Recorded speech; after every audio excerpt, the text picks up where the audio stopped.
अस्सलाम वालेकुम। Faisalabad programme news night के साथ मैं हूं आपका मेज़बान मोहम्मद बिलाल डोगर। लॉन्ग मार्च शुरू हो चुका है।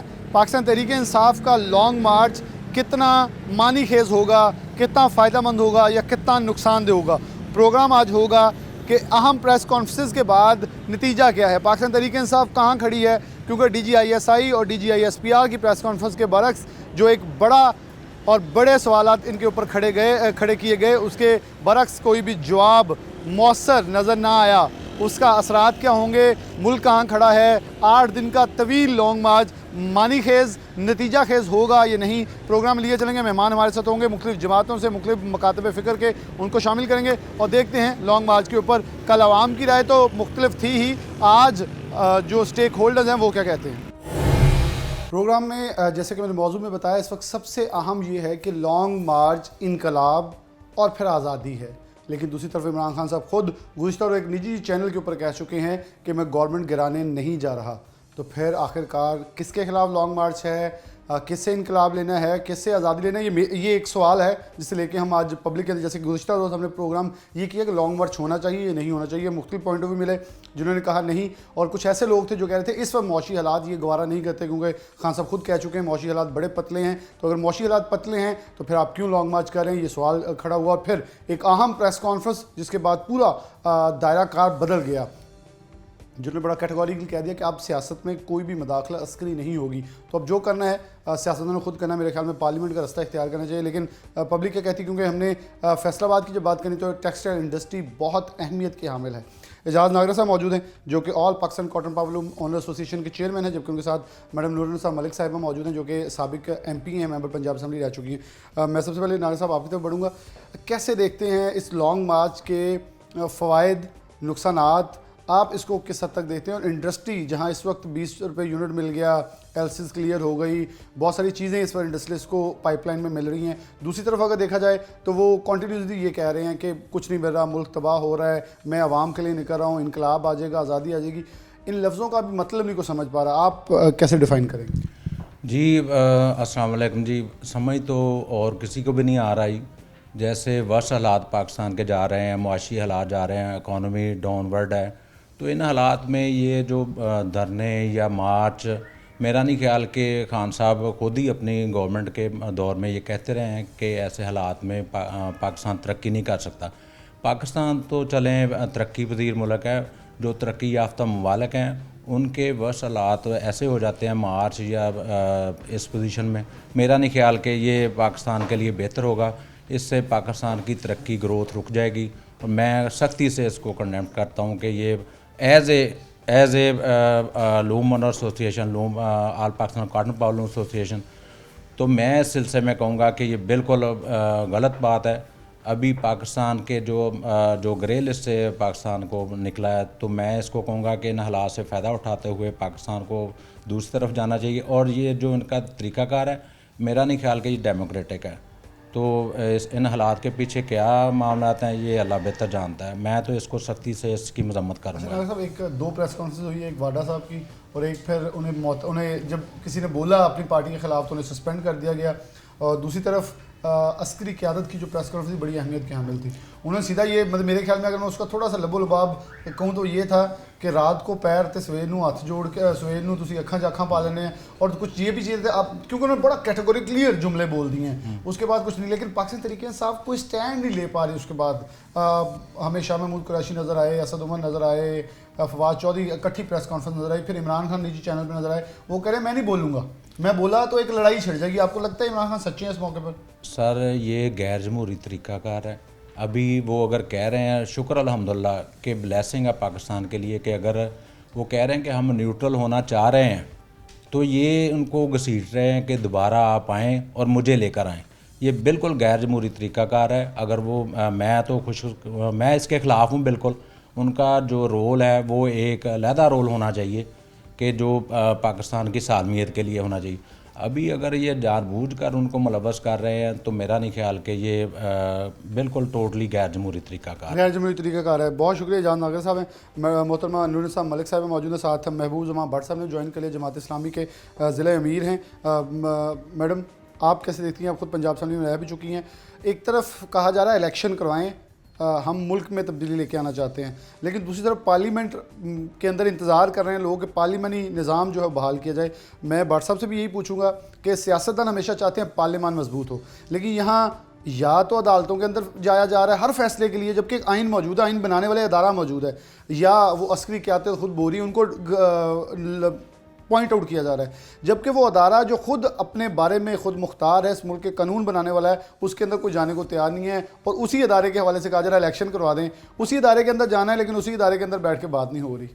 जी बहुत शुक्रिया बिलाल। सबसे पहले तो मैं ये कहूँगी कि पाकिस्तान के आइन में ये यानी शिक है, आपको ये सहूलत है कि अगर आपको हुकूमत की कोई पॉलिसी से इख्तलाफ है या अपने हकूक़ के हवाले से आपने बात करनी है या कोई पिसे हुए तबके के हवाले से आपने बात करनी है, आप एहतजाज भी कर सकते हैं, उसका एक तरीक़ाकार है आइन के अंदर रह के।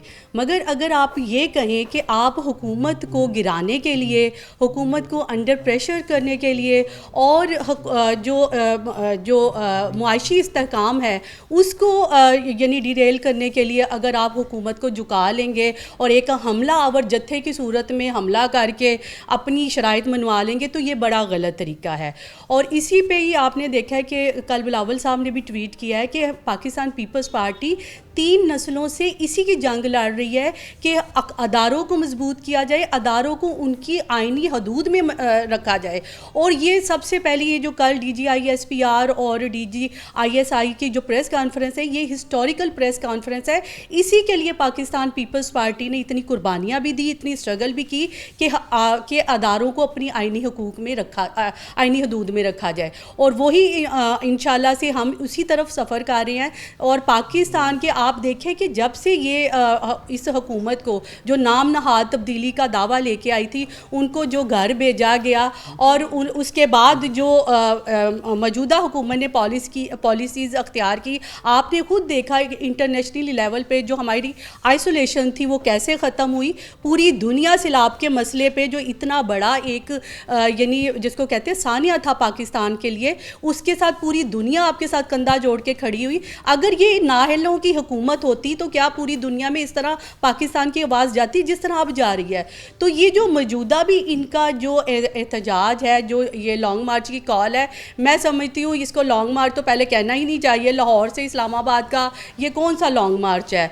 मगर अगर ये करने भी जा रही हैं तो अपनी आइनी हदूद में रह के उसको करें, हम उनको वेलकम कहेंगे। मगर अगर ये समझते हैं कि इस तरह ये हुकूमत गिरा लेंगे और अपनी शराइत मनवा लेंगे और ये अदारों को मजबूर करेंगे कि जी दोबारा लाडले को ले आया जाए, तो ये नहीं होगा। ये नहीं होगा। मैं महबूब वहाँ भट्ट साहब की तरफ बढ़ूँगा। बड़ी अहमियत की हामिल ये जमात है, क्योंकि सबसे ज़्यादा रोड सियासत या रोड के ऊपर एहतजाज का आपका तजर्बा है, कराची हो, वो KP के हो, पंजाब हो, लेकिन हमेशा आप लोगों ने कभी ये इस्तेमाल रास्ता नहीं किया है कि गवर्नमेंट गिरा दी जाए। सराजुल हक बड़े कैटेगोरिकली क्लियर है इस मामले पर कि ये जत्थे की शक्ल नहीं इख्तियार करनी चाहिए। वो कह रहे हैं मैं रेड जोन से आगे नहीं जाऊंगा, बल्कि वो तो यहाँ तक कह रहे हैं गवर्नमेंट भी नहीं गिराऊंगा। फिर एक जगह वो कहते हैं कि मैं इसके बाद सिंध जाऊंगा। क्या आपको लग रहा है कि पाकिस्तान तहरीक इंसाफ इस वक्त क्लियर है कि वो करने क्या जा रही है? एक तरफ कहते हैं इनकलाब आज़ादी, फिर कहते हैं गवर्नमेंट नहीं गिराई जाएगी, फिर कह रहे हैं सिंध भी जाना है। मतलब मुझे तो बड़ी कन्फ्यूजन है कि आखिरकार क्या है। और फिर अरशद शरीफ के केस पे जैसे एकदम से स्टैंड लिया गया और फिर दूसरी तरफ से जब हकाइक सामने आए हैं तो बिल्कुल पिन ड्रॉप साइलेंस आ गई है भट्ट साहब एक तरफ से। बिस्मिल्लाहिर्रहमानिर्रहीम। मेरा ख्याल है जी कि पहले तो जैसे कल प्रेस कॉन्फ्रेंस DAG अपना फ़ौज की तरफ से, अब तो ISI के चीफ भी उसमें मौजूद थे, तो उस पर तो वो जो कहते हैं ना कि एक मैं सोख्ता सा माँ हूँ कि ये रोज़े स्याह खुद दिखाया है मेरे घर के चिरागा ने मुझे। तो ये हकीकत ये है कि ये वो जितने उन्होंने कांटे बोए थे, अब ज़ाहिर है उनको वो गिरा दांतों से अब खोलना पड़ रही है। लेकिन फिर भी हम कहते हैं कि देर आए दुरुस्त आयत। अगर उन्होंने ये फ़ैसला कर लिया है कि अब वो सियासत में नहीं आएंगे और सियासत को सियासतदानों के हवाले ही करेंगे, तो मैं समझता हूँ कि अगर वो इस पर कायम रहें तो ये बहुत खुशाइंद बात है। पहली बात तो ये हो गई।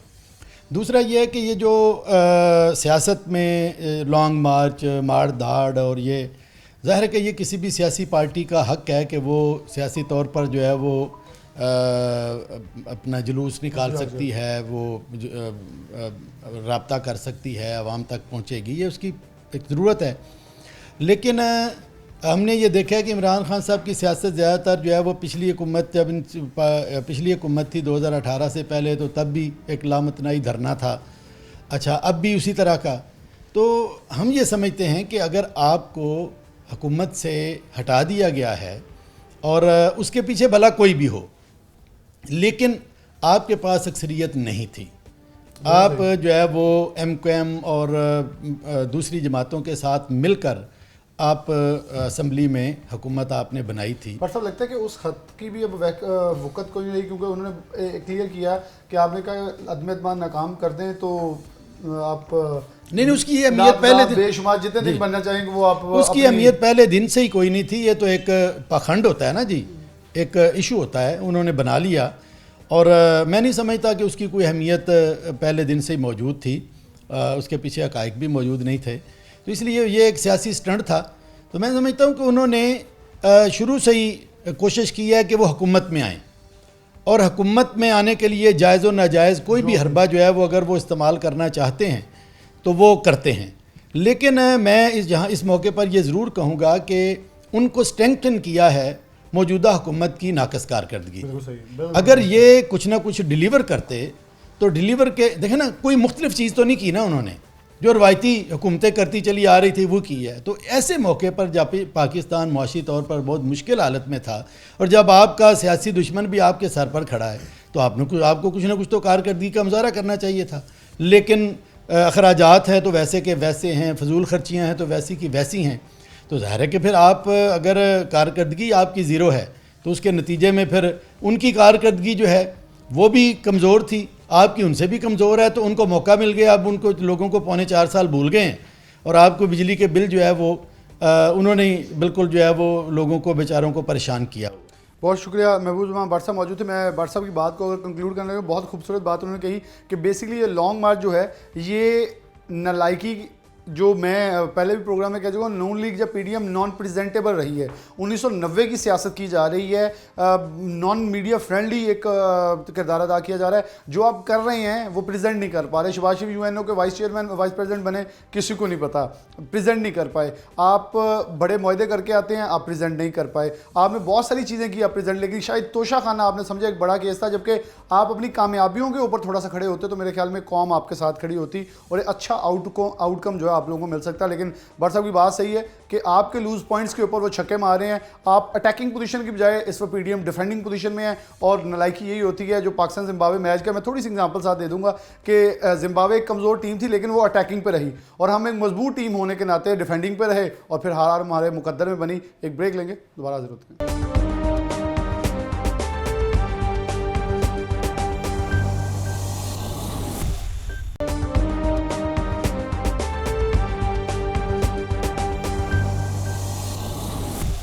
प्रोग्राम में आगे बढ़ें। चौधरी अब्दुल रहमान हमारे सीनियर पॉलिटिकल रिपोर्टर हमारे साथ मौजूद हैं, इनसे बात करते हैं। सियासी जमातों को कवर करने का भी तजर्बा इनका वसी है। अब्दुल रहमान, बहुत शुक्रिया वक्त देने के लिए। कैसे देख रहे हैं, लॉन्ग मार्च शुरू हो गया, मोमेंटम अभी वो नहीं नज़र आएगा हमें क्योंकि बड़ा लंबा है, लोग इंतज़ार करेंगे कोई निकल को ज्वाइन कर लेंगे। यहाँ हमें बेशतर लोग ऐसे नज़र आए फैसलाबाद में जो इस्लामाबाद ज्वाइन करेंगे। तो लोग कह रहे हैं कि अभी लाहौर का हक़ है, फिर गुजरांवाला का हक़ है, फिर गुजरात का हक़ है, फिर सराय आलमगीर का हक़ है, पिंडी का हक़ है, फिर जब इस्लामाबाद का हक़ बनेगा फिर हम पहुँचेंगे। तो क्या लग क्या रहा है आपको कि कितना बूस्ट नज़र आएगा, या ये कितना बड़ा तजर्बा है कि इनकलाब आज़ादी के लिए पार्लियामेंट की बजाय आप ख़ुद सड़कों पे निकल के इंसाफ लेने निकलें, और जिसके अंदर आवाम से जब भी बात करें तो वो कहते हैं हमारे लिए कुछ नहीं है। Thank you Bilal. देखिए, लॉन्ग मार्च के हवाले से मैं बात करूं तो यहाँ पर जो प्रेस कॉन्फ्रेंस हुई है ना, उससे लगता है कि प्रोजेक्ट इमरान ओवर हो गया है, क्लोज़ हो गया है, और ये शायद दोबारा तब तक इसकी रीन्यू ना इसको किया जाए जब तक मुआशी सूरत ख़राब है। अब मुल्क देखें दिवालिया होने के करीब है। अब देखें कि इकानमी संभल नहीं रही। देखें, PDM में सारी तजर्बाकार जमाते हैं, मुल्क चलाना मुश्किल हुआ पड़ा है। बिजली के बिल्स लोगों से नहीं दिए जा रहे, पेट्रोल की कीमतें जो है वो बढ़ती ही चली जा रही हैं, सब्सिडी नहीं दी जा रही, आटा नहीं पूरा हो रहा। तो इस सूरत हाल में देखें कि वो लोग पूरा नहीं कर पा रहे, और इमरान खान ने जब मुल्क छोड़ा तो वो एक ट्रेड डेफिसिट एक साल का $45 अरब के करीब था, मुल्क दिवालिया होने के करीब था। अभी बड़ी मुश्किल से जो $9 अरब के ज़र मुबादला के ज़खायर हुए हैं, सऊदीया से कुछ अमदाद मिली है, कुछ चीन से जो है वो कर्ज़ों का रीशेड्यूल होने जा रहा है। तो इस सूरत हाल में जो लॉन्ग मार्च करना, और फिर पाकिस्तान की अगर हिस्ट्री की बात करें, नवाज शरीफ के ख़िलाफ़ जब गुलाम इसाक़ खान की हुकूमत ख़त्म हुई तो तब वहीद काकड़ फार्मूला बड़ा मशहूर हुआ था। नवाज शरीफ ने लॉन्ग मार्च किया अदलिया बहाली के हवाले से, तो तब कियानी ने मुदाखलत की। लेकिन अब मसला ये है कि अब मुदाखलत, इमरान खान की तो हुकूमत खुद मुदाखलत से ख़त्म हुई है, अदम एतमाद की गई है। मकसद इसका ये था कि मुल्क का दिवालिया होने जा रहा है, मुल्क बचाया जाए, एटमी एसेट को बचाया जाए। तो इस सूरत हाल में इमरान की कौन हमायत करेगा?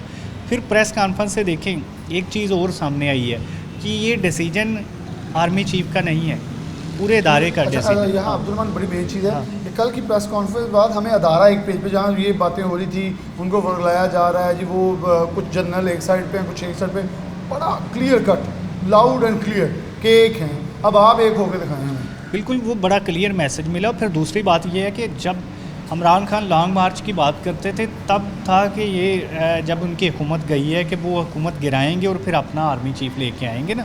अब तो वो भी नहीं हो सकता, नवंबर में वो चले जाएंगे। और अब फ़र्ज़ करें हम कि लॉन्ग मार्च करते हैं, हुकूमत गिर जाती है, तो 3 महीने के लिए तो ये जो अबूरी हुकूमत बनेगी, फिर भी वो अपना चीफ तो नहीं ला सकेंगे। इसलिए बाज़ाहिर कुछ दिख नहीं रहा है इस लॉन्ग मार्च में, सिवाय इसके कि जो प्रेशर उन पर आ रहा था लॉन्ग मार्च का, और वो डेट आगे बढ़ाए जा रहे थे। लेकिन एक सानिया रूनमा हुआ अरशद शरीफ का, अरशद शरीफ को शहीद किया गया कीनिया में। इस साने पर सियासत कर रहे हैं। लेकिन अब्दुलरहमान, क्या लग रहा है कि अरशद शरीफ वाले वाक़े के फ़ौरन बाद लॉन्ग मार्च का ऐलान करना और फिर अब जो DGISI और ISPR की तरफ से जो हक़ाइक़ अरशद शरीफ की शहादत के ऊपर सामने एकदम से आए, फार्म हाउस किसका था, किसने भेजा, और 34 मुल्क थे, कतर था, कीनिया कौन ले गया, वहाँ क्या हुआ, गाड़ी की सीट पे बुलेट नहीं, बहुत सारी चीज़ें, शोल्डर की हड्डियाँ टूटी हुई, सर के अंदर जो गोली लगी, बहुत सारी पेनिट्रेशन ये गाड़ी रवाना करके एक फार्म हाउस तक पहुँचाई गई, और सलमान इकबाल को भी शामिल तफ्तीश कर लिया जाए। क्या लग नहीं रहा कि इस जल्दी जो एकदम इमरान खान ने दिखाई है वो इसलिए दिखाई, कहीं ये केस का दूसरा रुख ख़तरनाक था इनके लिए, उनका जल्द अज जल्द एक बयानिया बना लिया जाए ताकि वो दूसरा रुख ही सामने ना आए?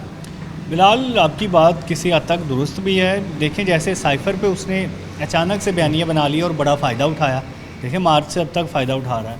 तो इस तरह से अरशद शरीफ पे भी फौरी उसने बयानिया बना ली और फ़ायदा उठाने के चक्करों में है। तो ये बहरहाल एक अग्रेसिव चाल है, हमेशा फ़ायदा देती है, नुकसान भी दे देती है, लेकिन फ़िलहाल तक फास्ट बॉलर को फ़ायदा दे रही है। तो आने वाले दिनों में देखें कैसा होता है। लेकिन मुझे लॉन्ग मार्च जो है वो नतीजा खेज़ होता हुआ दिखाई नहीं दे रहा। दूसरे नंबर पर इसके जो बाज़ाहिर चीज़ें बताई जा रही हैं वो एस्पेक्ट तो नहीं होंगे। हाँ, मज़ामत बहुत ज़्यादा हो जाए तो शायद उसकी मफामत हो जाए। देखिए, उसकी इस्टेब्लिशमेंट के साथ लड़ाई ये है कि उसकी बात नहीं सुनी जा रही, उसको इक़्तिदार नहीं। एक चीज़ और ऐड कर लें अब्दुलरहमान, गुज़िश्ता रोज़ एक निजी चैनल पे बैठ के वो इंटरव्यू दे रहे थे, तो उसमें वो कह रहे हैं कि मैं कोई गवर्नमेंट गिराने नहीं जा रहा, ये लफ्ज़, और बाकायदा एक वीडियो बयान है उसमें भी ये लफ्ज़ इस्तेमाल किया गया। तो फिर क्या है, मतलब इनकलाब किसके खिलाफ, आज़ादी किससे, ये गवर्नमेंट भी नहीं गिरानी, एक जगह गवर्नमेंट गिरानी है, फिर इसके बाद कराची सिंध जाऊँगा।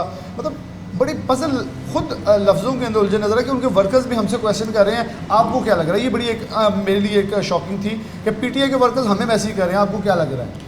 देखिए, वो इस्टेब्लिशमेंट के ख़िलाफ़ एहतजाज कर रहे हैं और मकसद ये बताना है कि मैं इन लोगों से पॉपुलर हूँ, सिर्फ ये मकसद है और कोई मकसद नहीं है। इंतखाबात पे वो यकीन नहीं रखते। जब भी इंतखाबात में आए हैं मार पड़ी है, 18 में जीत गए हैं और अब शायद उन्हें इंतखाबात में यकीन नहीं। देखें, जिस तरह से उन्होंने सूबे के इलेक्शन लड़े हैं, जीते हैं, फेडरल के अभी 6 जीते हैं हल्के, तो वेट कर लें 2023 में तो इंतखाबात हो जाएंगे। ज़्यादा से ज़्यादा अगस्त तक ये हुकूमत है, सितंबर अक्टूबर में इलेक्शन हो जाएंगे 2023 में। फिर 1 साल इंतज़ार करने में क्या मसला है? ये नहीं समझ आती ना कि 1 साल में जब इंतखाबात होने जा रहे हैं तो आप क्यों अपनी एनर्जी ज़ाया कर रहे हैं, आप क्यों अपने वर्कर्स को मार पड़वा रहे हैं, आप क्यों उन पर केसेस बनवा रहे हैं। देखें, अभी तो पंजाब हुकूमत उनकी है, फेडरल FIA या दूसरे अदारों के ज़रिए केसेस करेगा, या पंजाब हुकूमत अगर बदलती है तो वो केसेस सामने आएंगे। तो भाई आप अपने वर्कर की पिटाई ना करवाएं, उनको संभाल कर रखें, ये एनर्जी आपकी इलेक्शन में काम आएगी।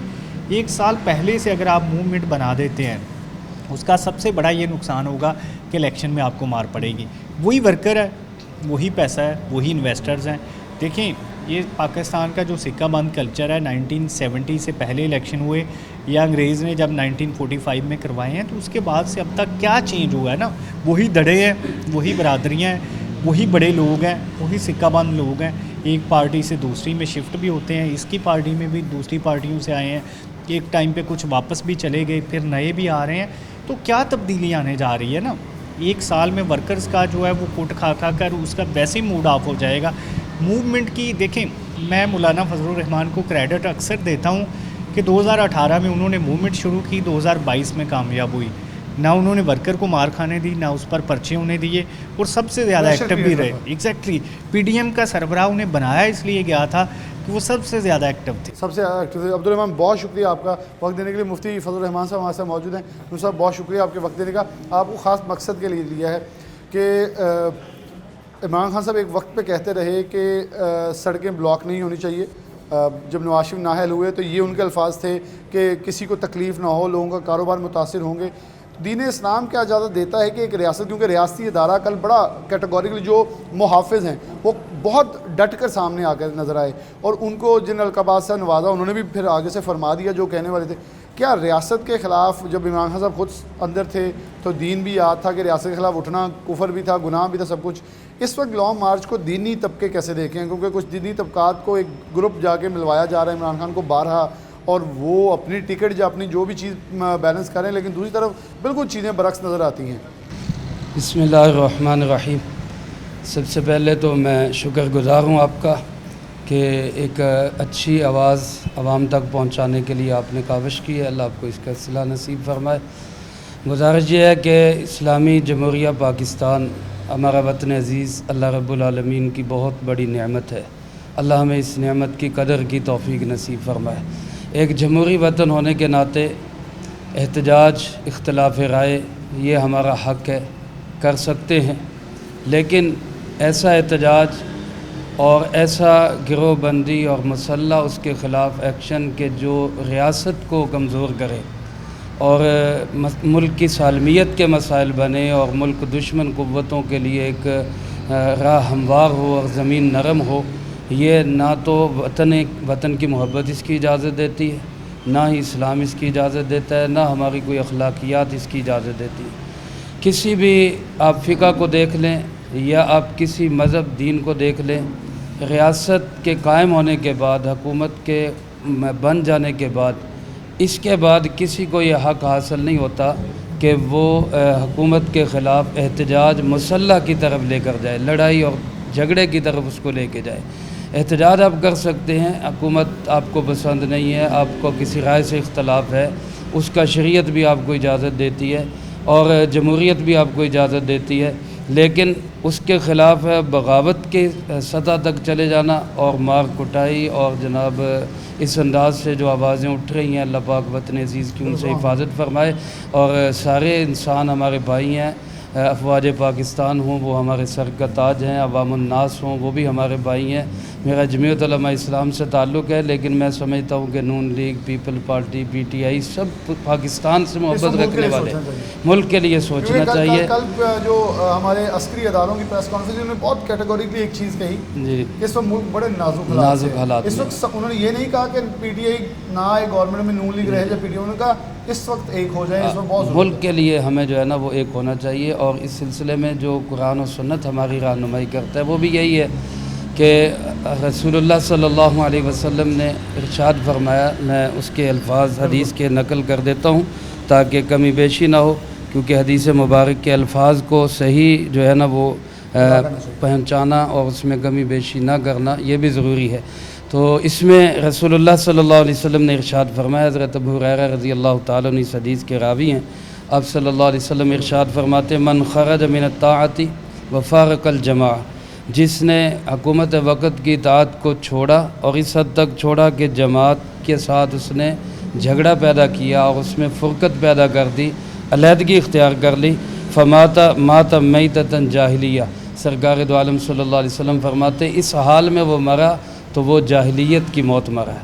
आगे भी हदीस मुबारक के अल्फाज हैं, फरमाया वमन क़ातल तहत रायती हसबिया, जिसने किसी तासुब के झंडे के तहत लड़ाई झगड़ा किया तो अल्लाह पाक उस पर सख्त नाराज़ होते हैं और वो तासुब की तरफ बुलाता है और इस हालत में वो कत्ल हो जाता है तो उसका कत्ल भी फरमाया कि वो जाहिलियत पर उसका कत्ल होगा। तो गोया ये अहादीस मुबारक और इस तरह की और बहुत सी अहादीस, चूँकि वक्त नहीं है मैं ज़्यादा देर नहीं लेना चाहता, लेकिन बहरहाल इसमें अगर डीपली जाएँ और गहराई में जाएँ और कुरान और सुन्नत को देखें तो वाज़ेह अहकामात हैं कि हुकूमत वक़्त कायम होने के बाद उसकी इताअत ज़रूरी है। अगर आपको कोई चीज़ें उसकी पसंद नहीं है, आप एहतजाज का जो राइट है, आप असम्बली में पहुँचे, वहाँ आप एहतजाज करें, फोरम मौजूद है, आप कानूनी कार्रवाई करें, आप उसके लिए जो रास्ता इख्तियार कर सकते वो करें, लेकिन आवाम को सड़कों पे लाना। एक हदीस पाक में आप सल्लल्लाहु अलैहि वसल्लम से पूछा गया कि सबसे बेहतरीन इस्लाम कौन सा है, सबसे बेहतरीन इस्लाम, चूँकि इमरान खान साहब रियासत मदीना की बात करते हैं तो उस हवाले से आप सल्लल्लाहु अलैहि वसल्लम के इरशादात को सामने रखना चाहिए। आपसे पूछा गया कि बेहतरीन इस्लाम कौन सा है, तो आपने फरमाया मन सलिमल मुस्लिमून मिन लिसानिही व यदी, जिसमें मुसलमान को ज़ुबान और हाथ से तकलीफ़ ना दी जाए। तो सड़कें बंद करेंगे, आप रोड ब्लॉक करेंगे, इसमें पब्लिक को जो है वो बड़े मसाइल पैदा होंगे।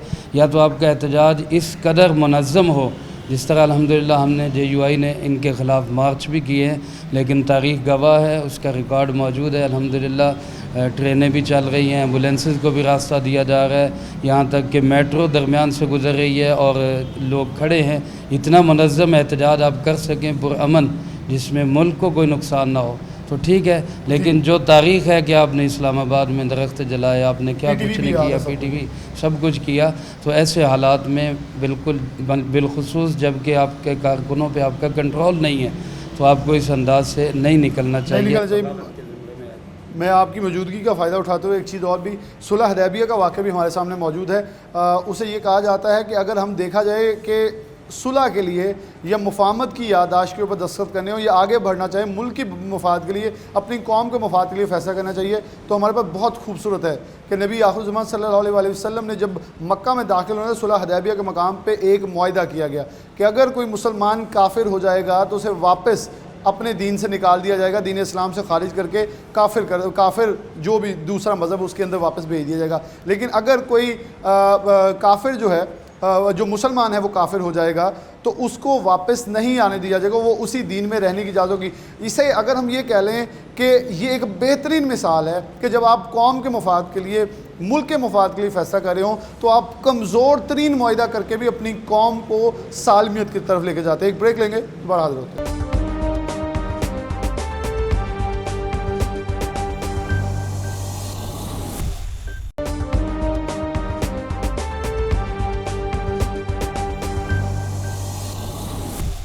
वेलकम बैक नाज़रीन, दोबारा से प्रोग्राम के अंदर खुशामदीद कहते हैं। मशीर वज़ीर आज़म बराए कॉमर्स राना एहसान अफजल खान साहब हमारे साथ मौजूद हैं, इनसे बात का आगाज़ करते हैं।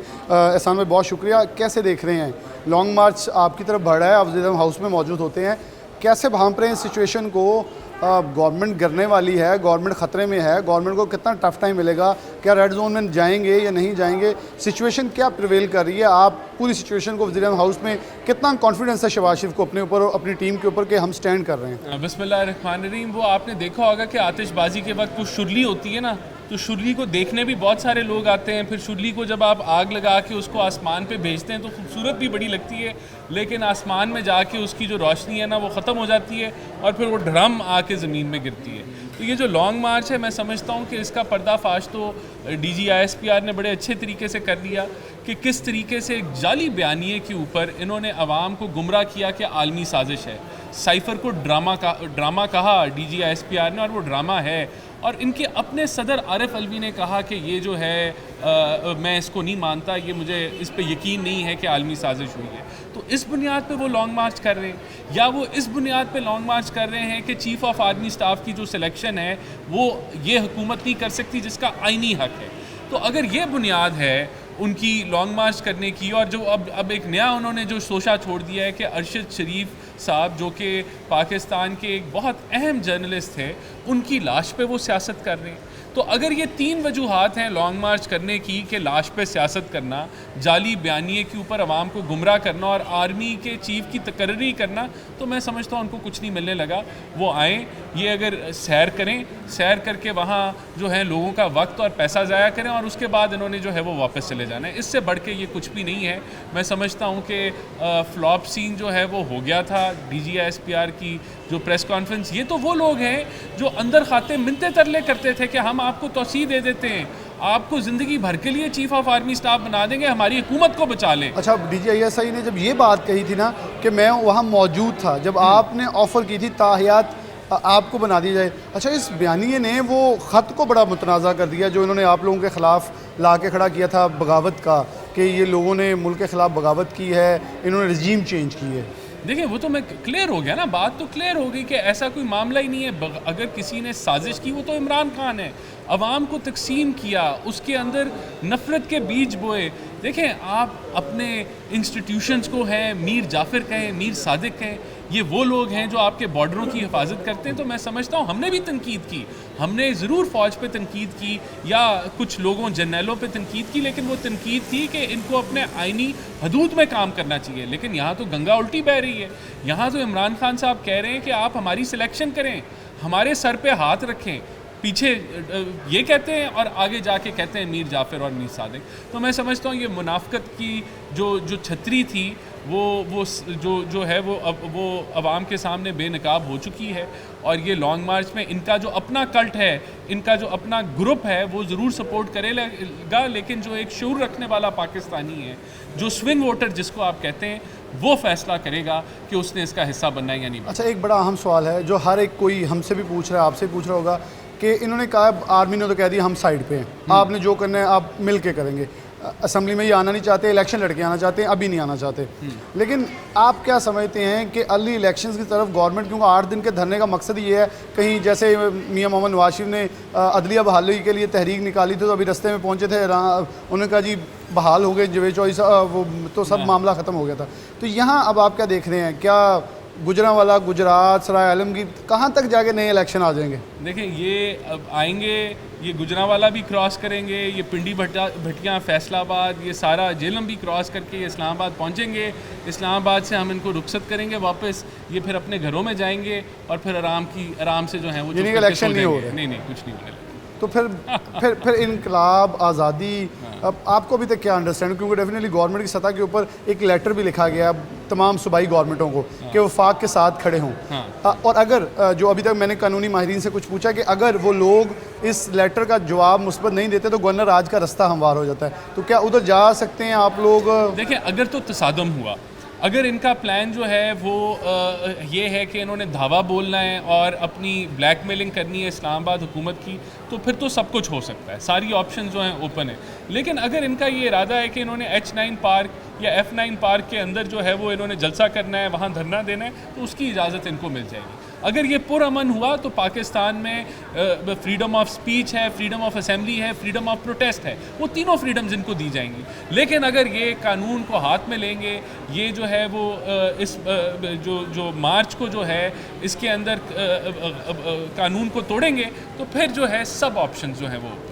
आखिरी सवाल मैंने वो पहले भी किया था, मियां मोहम्मद शहबाज शरीफ वज़ीर आज़म पुरएतमाद हैं, क्योंकि आप बड़े क्लोज़ हैं, वज़ीर आज़म हाउस के अंदर हैं, वज़ीर आज़म हाउस का माहौल कैसा है, एतमाद के अंदर है या कुछ परेशानी? हमारा फोकस जो है वो इस मीशत के ऊपर है, हमारा फोकस जो है वो सैलाब मुतासरीन के ऊपर है, हमारा जो फोकस है वो ये है कि मुल्क को हमने तरक्की की राह पे लेके जाना है। ये चीज़ें इंटीरियर मिनिस्ट्री डील कर रही है। वज़ीर आज़म शहबाज शरीफ साहब जो हैं या मैं भी, अब मेरे पास सनत और तजारत की जो है वो का मैं मुशीर हूँ, तो हमारे पास वक्त ही नहीं है कि हम पूरे दिन में इसको टाइम दें या इसके बारे में सोचें। जो इदारे इन लॉ एंड ऑर्डर को डील कर रहे हैं वो ज़रूर इनसे इंगेज रहें, लेकिन उसके अलावा पूरी हुकूमत अपना काम कर रही है और जो फोकस एरियाज़ मैंने आपको बताए उन पर फोकस है। राना एहसान अफजल खान साहब हमारे से मौजूद, बड़े कैटेगोरिकली सारी चीज़ें उन्हें बताई। आगे ले जाते प्रोग्राम में, आप प्रोग्राम में आगे बढ़ते हैं। हम बात करें लॉन्ग मार्च जो कि शुरू हो चुका है। ज़फ़र डॉक्टर साहब हमारे से मौजूद हैं, ब्यूरो चीफ सिटी 41। डॉक्टर साहब बहुत शुक्रिया, आप प्रेस क्लब के साबिक़ सदर भी रह चुके हैं और फिर मारूफ सहाफ़ी भी हैं। कैसे देख रहे हैं इस लॉन्ग मार्च को आप? कितना क्रूशल समझ, कितना क्रिटिकल समझते हैं, कितना अहमियत का हामिल समझते हैं, और इनकलाब और आज़ादी का लफ्ज़ का मतलब आप क्या निकालते हैं? बहुत हैरत अंगेज़ है बिलाल कि एक पार्टी जो पिछले 4 साल से पंजाब में हुक्मरान है, 9 साल से KPK में हुक्मरान है, जिसकी गिलगित बल्तिस्तान में हुकूमत है, कश्मीर में हुकूमत है, वो इनकलाब की बात कर रही है। कहाँ लाना है? 80% मुल्क पर तो आपकी अभी हुकूमत है, अभी 80% मुल्क पे आपकी हुकूमत है और 18वीं तरमीम के पास सब कुछ तो सूबों के पास है। किस किस्म का इनकलाब लाएं? तो आपके हुकूमत में आप लाएँ इनकलाब, हकीकी आज़ादी दिलाएं। क्या है जो आपको हमें डिलीवर करने से रोकता है? हम तो अपने शहर को देखते हैं, जिस किस्म का इनकलाब 4 साल से देख रहे हैं। अभी पीटीआई की गवर्नमेंट है ना पंजाब में, इनके तहत ही जो सारी, तो हमें तो कोई इनकलाब नज़र नहीं, पता नहीं किस किस्म का और इनकलाब आना है। दूसरी बात, मैं समझता हूँ ये मार्च बिल्कुल गैर ज़रूरी है, इसकी कोई ज़रूरत नहीं। जिन हालात से हम गुज़र रहे हैं उसमें 70% मुल्क वैसे पानी में डूबा हुआ है, या ये कि पानी की जो सैलाब की तबाहकारियाँ थीं वो भुगत रहा है और अभी कई महीने तक भुगतेगा। माशी हालत ये है कि आप एक एक दिन की मैनेजमेंट करके चल रहे हैं, आप दिवालिया होने के करीब हैं, और आइंदा 2-4 साल में किसी किस्म की कोई खुशखबरी ना ये हुकूमत दे सकती है, ना अगर इमरान खान आ जाए वो भी नहीं दे सकेगा। तो ऐसे में बजाय इसके कि जब अगस्त तक हुकूमत है, उसके बाद इंतखाबात आ जाएंगे तो उस वक्त हो जाएं। आप इमरान खान अगर पॉपुलैरिटी समझते हैं कि मैं पॉपुलर लीडर हूँ, तो उनको तो सबसे ज़्यादा इसका रास्ता हमवार करना चाहिए कि किसी किस्म की कोई रुकावट ना आए, स्मूथ अगले चंद महीने जो हैं गुजरें, और इलेक्शन आएगा तो उसमें उनकी पॉपुलैरिटी भी सामने आ जाएगी, और पॉपुलर होंगे तो वो जीत के तो आ जाएंगे। तो ये तो सबसे आसान तो यही है कि इन चंद महीनों में गवर्नमेंट पॉलिटिकली भी देखें तो क्या कर सकती है, कुछ डिलीवर करने को तो है कुछ नहीं। सही, ये होगी लॉन्ग मार्च। थोड़ा सा आगे चलें तो 2 प्रेस कॉन्फ्रेंस, फैसल वाडा वाली प्रेस कॉन्फ्रेंस छोटी रह जाती है, बिलाशुबा इल्ज़ाम उन्होंने डायरेक्टली इनके ऊपर लगा दिए। लेकिन दूसरी तरफ DGISA और DGISPR की प्रेस कॉन्फ्रेंस बड़ी अहमियत की हामिल थी, मेरे ख्याल में बड़ी क्लियर पिक्चर पेश कर दी। और पाकिस्तान तहरीक इंसाफ के कायदीन आए, पहले शाह महमूद कुरैशी, असद उमर, फवाद चौधरी, फिर इमरान खान खुद भी निजी चैनल पे आए, लेकिन काउंटर नहीं किया किसी ने भी उसे। वो ये कहा जी अच्छा है, शेख रशीद ने कहा अच्छा है, आर्मी ने ये कह दिया कि हम पॉलिटिक्स में इन्वॉल्व नहीं होंगे, इमरान खान साहब ने ये कह के अपनी जान छुड़वा ली। उसका जवाब गोल ये किया कि मैं बोलूँगा तो मुल्क में फसाद हो जाएगा। क्या कहेंगे? देखें, पहले हम फैसल वाडा की प्रेस कॉन्फ्रेंस को ले लेते हैं। उन्होंने इल्ज़ामात लगाए बहुत सारे, और कुछ सबूत उनकी बात की, सबूतों की। वो अरशी शरीफ के कत्ल के हवाले से उनके पास कुछ मटेरियल होगा, तो वो तो जब कोई कमीशन बनेगा उसमें वो उनको भी बुलाया जाए, उनके पास जो सबूत हैं वो देख लें। रही बात बाकी जो प्रेस कॉन्फ्रेंसेस और उसके जवाब में जो कुछ कहा गया, तो वो मैं समझता हूँ कि हालात इस नहज पे आ गए कि पाकिस्तान की तारीख़ में ये पहली बार हमने देखा कि DGISI को भी प्रेस कॉन्फ्रेंस में बैठना पड़ा और अपना मौक़िफ़ देना पड़ा अपने अदारे की तरफ से। मैं कहता हूँ ये हमारी बदकिस्मती है कि इस तरह के हालात पैदा हुए कि DGISI को आना पड़ा। नहीं आना, इसकी ज़रूरत नहीं पेश आनी चाहिए थी। लेकिन उनकी एक बात जो है वो बहुत ज़बरदस्त है कि जब झूठ जो है वो बहुत आसानी के साथ, रवानी के साथ और फरावानी के साथ बोला जाए और तवील अरसे तक बोला जाए, तो फिर सच की जो तवील खामोशी जो है वो मुनासिब नहीं रहती। तो उसमें उन्होंने मुनासिब समझा कि जितना एक गंद डाला जा रहा है, जितनी मड स्लाइडिंग हो रही है, उसमें अफवाज पाकिस्तान पर और हमारी इंटेलिजेंस एजेंसी पर जो उसकी तरफ उंगलियां उठाई जा रही हैं, ये एक इंतहाई हसास मामला था। मेरा ख़्याल उन्होंने उस सारे को, उसमें पाक फ़ौज का और अपने अदारे का मौक़िफ़ वाज़े करने के लिए जो सवालात उठाए, जो बातें सामने रखीं, वो बहुत ज़बरदस्त थीं। और उसके बाद मैं समझता हूँ सिचुएशन जो थी वो डिफ्यूज़ हो गई है। अब वो उस तरह का मामला नहीं रहेगा। बहुत सारे लोग जो इस प्रोपेगेंडे से मुतासर हो रहे थे वो रुक गए हैं, और मैं समझता हूँ कि PTI के किसी रहनुमा की तरफ से उनकी किसी बात का जवाब नहीं दिया गया। सिर्फ़ एक बात कहूँगा कि जब रात की तारीकी में आप मिलते हैं, जब आप एक और टर्म की पेशकश कर रहे हैं, अनलिमिटेड पीरियड के लिए आ रहे हैं और कहते हैं मेरी मौजूदगी में हुआ, तो भाई एक गद्दार को क्यों पेशकश कर रहे हैं? या तो फिर आपकी नीयत पे भी शक करना पड़ेगा कि आपका मेयार क्या है कि वो आपके साथ मिल जाए तो सब ठीक है, नहीं तो जो साथ वो गद्दार है। और इसका मतलब ये है कि आप, एक और मतलब मैं लूँगा कि आप अपने इक़्तिदार के लिए गद्दारों को भी उनके साथ भी मिलने को तैयार है। कितनी ख़तरनाक बात है। तो ये मैं समझता हूँ कि आर्मी चीफ़, जो ISI चीफ़ और